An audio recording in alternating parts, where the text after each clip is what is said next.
I've always heard the phrase, nobody is perfect. If that's true, then I'm normal. I mean, I'm not perfect. My biggest flaw, which I've learned to control, is quite serious. I love starting fires. When I was younger, it was a real problem, and that's how I got my nickname, Pyro Pity.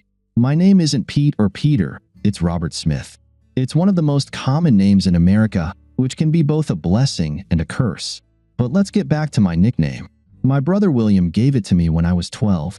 The name stuck with me for a long time, but when I learned to better manage my impulses, the role of Pyro faded, though people kept calling me Pity. Sometimes it was awkward to explain that my actual name was Robert. My second issue is that I have an unusual reaction to beer. If I drink more than 1 pint, I fall asleep. If I manage to drink 2 or more, I completely pass out for 10 to 12 hours. It was much easier to come to terms with the beer problem than with my pyromania. I didn't quit drinking entirely, but I figured out when, where, and how much I could handle. When I was 14, I spent the summer experimenting with my fire starting skills. Several garages and sheds in the neighborhood became the victims of my experiments. Of course, I quickly realized that this wasn't something to share with friends or family. Unfortunately, I was young and careless. I got caught pretty fast, and I went through the legal and psychological procedures. However, I never lost my interest in fire setting. I spent a lot of time researching and experimenting, but always in a way that avoided any risk of exposure or embarrassment. Besides the usual problems, growing up wasn't easy. My older brother William was always the favorite and the golden boy. I had to work hard just to keep my head above water, while he became a genius in academics, a sports hero, and a ladies' man. Being his younger brother didn't do my self-esteem any favors.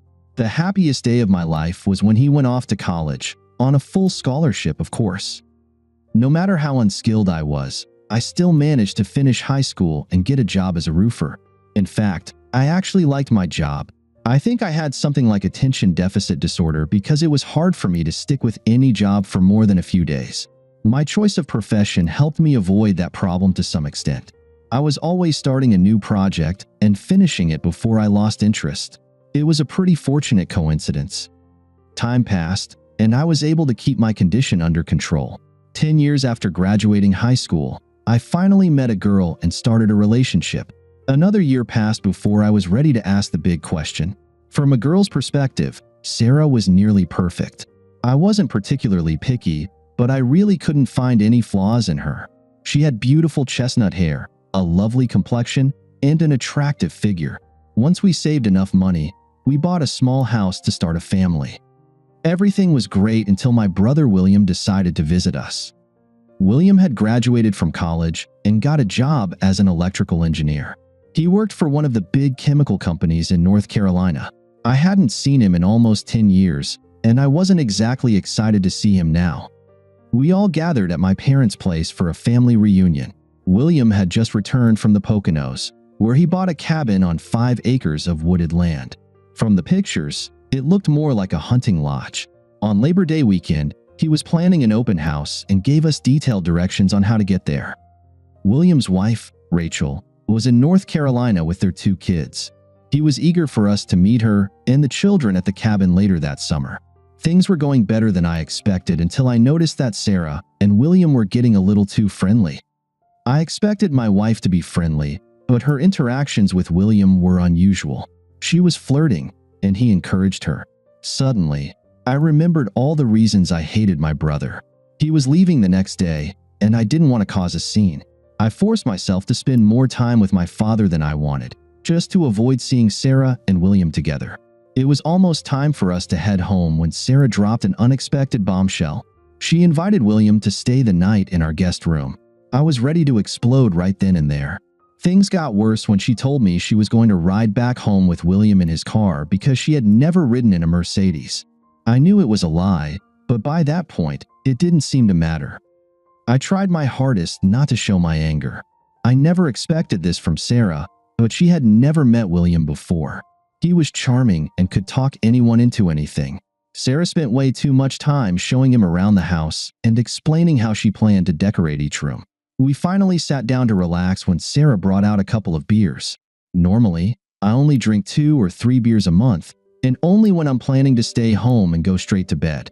William glanced over and smiled as he started drinking. Sarah had a glass of wine in her hand. "Hey, we've got a jar of those special nuts in the pantry. Hang on a second, I'll get them." The nice thing about Heinz is that you can't tell what's in the green bottle. I poured the beer down the sink. I returned with a jar of nuts and a bottle of tap water. Up until that point, I was still trying to give Sarah the benefit of the doubt. We chatted for about 20 minutes, and she came back with 2 more bottles of Heinz. Now I knew William and Sarah were up to something. They both knew about my problem with beer, and it seemed like they were using it to their advantage. I don't know what William did or said to Sarah, or when he did it. Maybe they planned everything during their short drive back home. In the end, it didn't really matter. I excused myself and went to the bathroom. The beer poured into the toilet along with my urine, and I returned with another full bottle of water.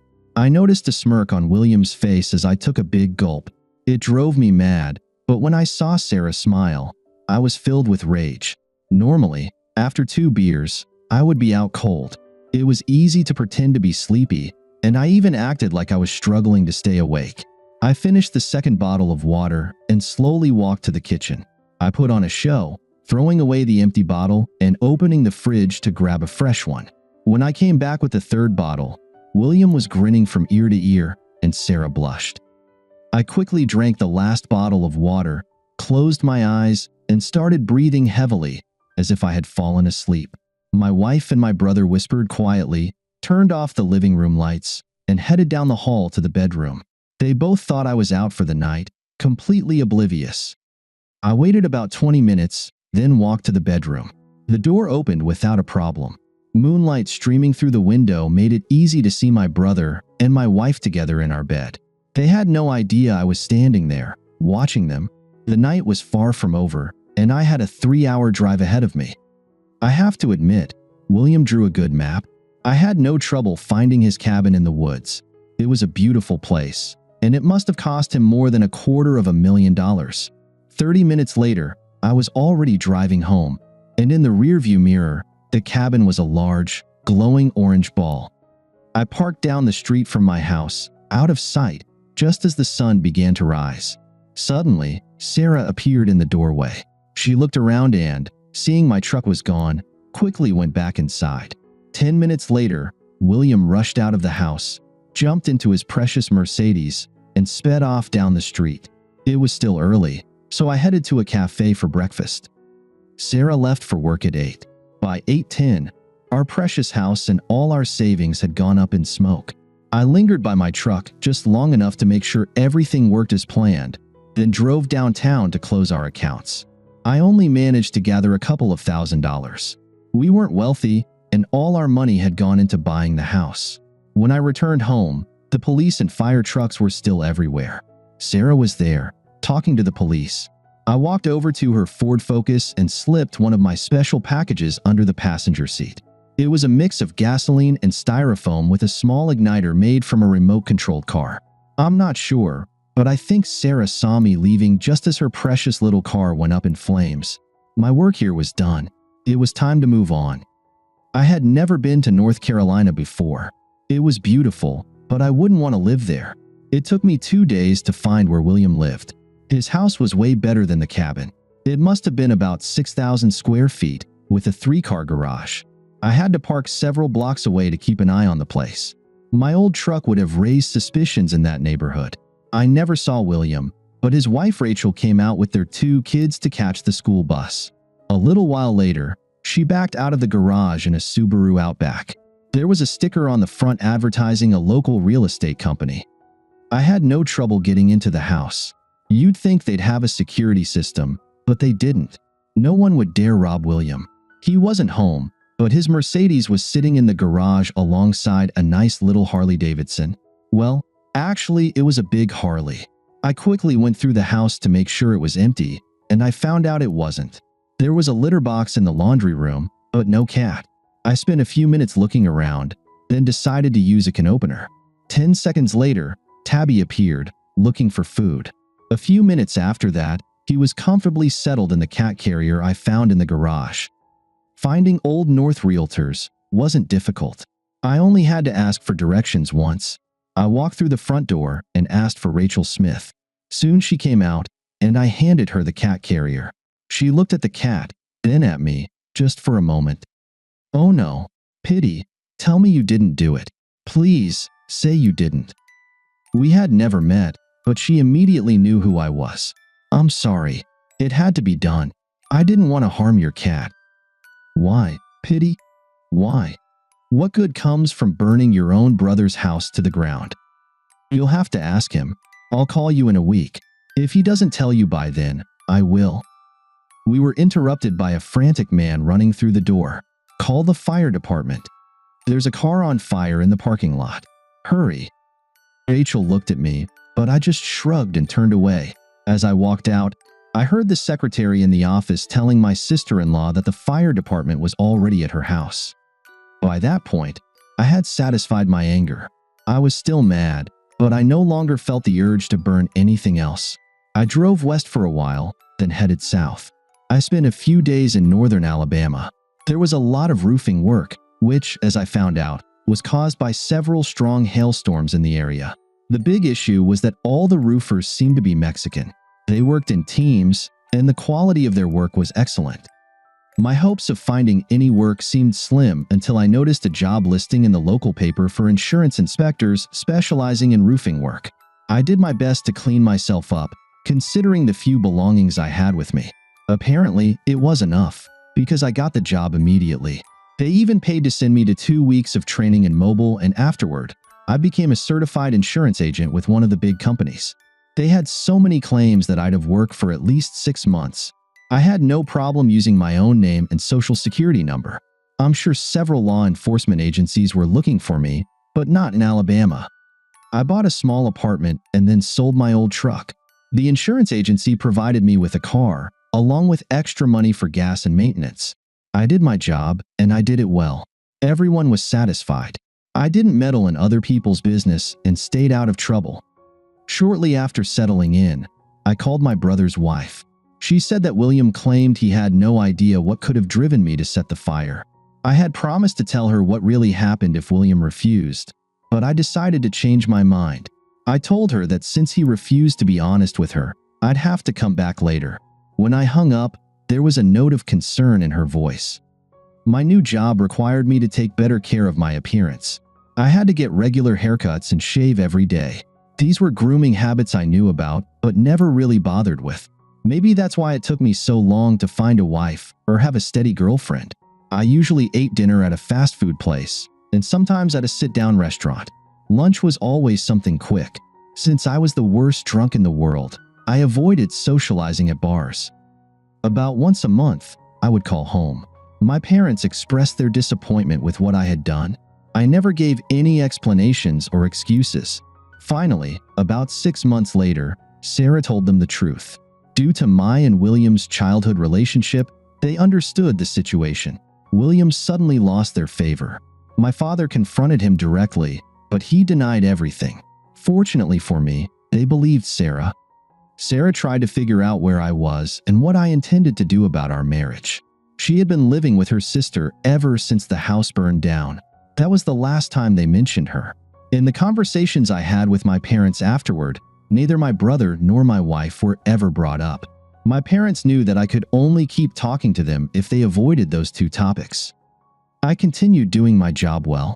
Many local churches offered free English as a second language, ESL, classes. Before long, I started attending those classes and learning Spanish. During that time, I made several friends. Some of them were roofers I had interacted with while working. There were also a few bricklayers, carpenters, and concrete workers. They worked hard during the day but never missed their evening English classes. They often joked about their kids, who attended public schools and spoke perfect, accent-free English. Many of their wives joined them in the classes as well. Soon my employer assumed I was bilingual. I never really learned to speak Spanish fluently, but I had no trouble holding a conversation with the workers. My arson crime was never investigated. I'm sure there were police reports, and my name was listed in all of them, but no one ever came looking for me. I used my own social security number on all my employment documents and even filed the appropriate federal income tax returns. Nothing happened. I had been gone for about 2 years when my dad had a stroke. By the time I found out, he was home, but he required a lot of care. My mom asked if I could come home to visit him. I couldn't refuse. I took 2 weeks off from work and bought a used Focus, the same kind of car Sarah used to drive. It was cheap and had good gas mileage. I packed the trunk with some of my gear and hit the road. I rented a motel about 50 kilometers from home, just in case someone was still looking for me. I spent the first day catching up with my parents. William and Rachel had built a new house, even bigger and grander than the old one. Dad winked when Mom gave me their new address, just in case I wanted to send them a Christmas card. I think I had an ally. Sarah had stopped calling or visiting them. They hadn't heard from the police or insurance companies in over a year. They wanted me to stay at the house, but I insisted on going back to the motel. When I was leaving, it was already late, but I decided to stop by Sarah's sister's place. I sat outside the house when a very large pickup truck pulled up. The couple in the vehicle shared a few kisses before my wife got out and headed toward the house. The guy waited until she was at the door, which I thought was considerate. She turned to him, smiled, and waved before going inside. I was glad I had brought some items with me. A few kilometers away was a late-night diner, and it seemed that my wife's new friend needed to refuel. He parked in the middle of the lot to avoid anyone bumping his fancy truck. I parked on the side and went up to the Dodge to place an order, a special order. He took a table by the window and was just finishing up his order when I approached his table. "Is that your Dodge out there?" "Yes. Why do you ask?" "I just saw you pull up. It's definitely a great vehicle. Mind if I sit?" He just nodded, and I signaled the waitress. "A vehicle like that must have cost quite a bit, right?" I made it as a comment, but phrased it as a question. "The truck cost me $36,000, but I also spent over $10,000 on accessories." I never learned his name, but we talked about his truck for the next 20 minutes. I had just finished my coffee, and he ordered the diner's signature midnight breakfast. "I don't want to seem nosy, but aren't you the guy who's seeing Sarah Smith?" "Yes. Do you know her?"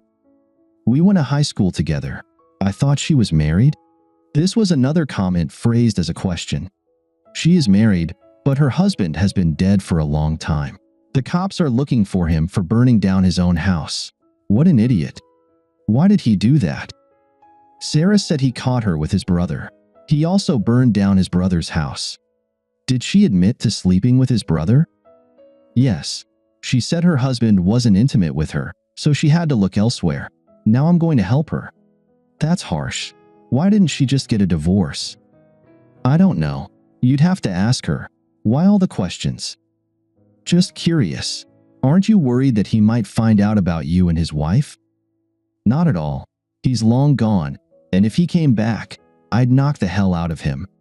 I gave him a wide smile, and a strange look appeared on his face. "Wrong answer, moron." His eyes widened as I grabbed the remote control and pressed the button. Homemade napalm instantly drenched the Dodge. Startled, he knocked over his chair and jumped up. "Say hi to my wife for me." No one saw me leave the diner because everyone was focused on the large burning pile of metal in the parking lot. I drove carefully to the motel and decided to check out. 6 hours later, I was in North Carolina, inspecting my brother's new house. I expected to see William leaving for work, the kids going to school, and Rachel heading to her office. But things didn't go as planned. Around the same time, 2 police cars and a security company van arrived. The garage door was open, and Rachel was busy loading kids and a few bags into her new Volvo. The last thing she put in was a cat carrier.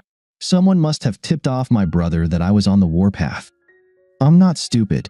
I could have done what I needed to do another time. I quietly left the area and headed west towards the interstate. Not far from Knoxville, my mobile phone rang. It was Rachel. "I know, Petey. Now I know. He didn't tell me, but I guessed." "How did you figure it out?" "She called early this morning. She called William and told him what you did to her guy, or rather, his truck. That's when everything fell into place. William slept with Sarah, didn't he, Petey? That son of a bitch slept with his own brother's wife." "I'm sorry, Rachel. I wanted to tell you, but I couldn't. I hoped you could get him to confess." She wasn't the only one, Petey. There were others, and there will be more. I have to put an end to it, at least as far as I'm concerned. I didn't know what to say. It was clear that my sister-in-law wanted to talk to someone about the issue, but I was not the right person. Sorry, Petey, for what I have to do. I'll do it for you, but I'll say that you did it. Won't you be upset with me? The way she phrased it sounded like a riddle, but I understood what she meant. It's fine. I'm already so deep into this that it won't matter. Make it easier for yourself. It seems no one knows where I am anyway. Rachel, if you're going to do this, do it right. Don't rush and don't be careless. Plan ahead and make sure the cat is safe. I heard her laughter on the other end of the line just before we hung up. 2 months later, my brother lost his second big house. According to Mom and Dad, Rachel told the police she saw me at the house the day before the fire. Firefighters were frustrated because the more water they poured on the fire, the worse it got. Rachel did some research on accelerants. Good girl. A week after the fire, Rachel filed for divorce. She was quite clever, and I was sure she would settle the score with him. Sarah's boyfriend blamed her for the loss of his truck, and she ended up in the hospital while he went to jail. Of course, he knew she had nothing to do with the fire, but I was unavailable. I think I'm ready to file for divorce, but given the circumstances, I don't know how to proceed. All I can do is hope that Sarah will file for divorce. I just learned that a promotion is in store for me at work. I also found out that the company I work for is the same one where my brother had his houses insured. What a coincidence. Thank you for listening until the end.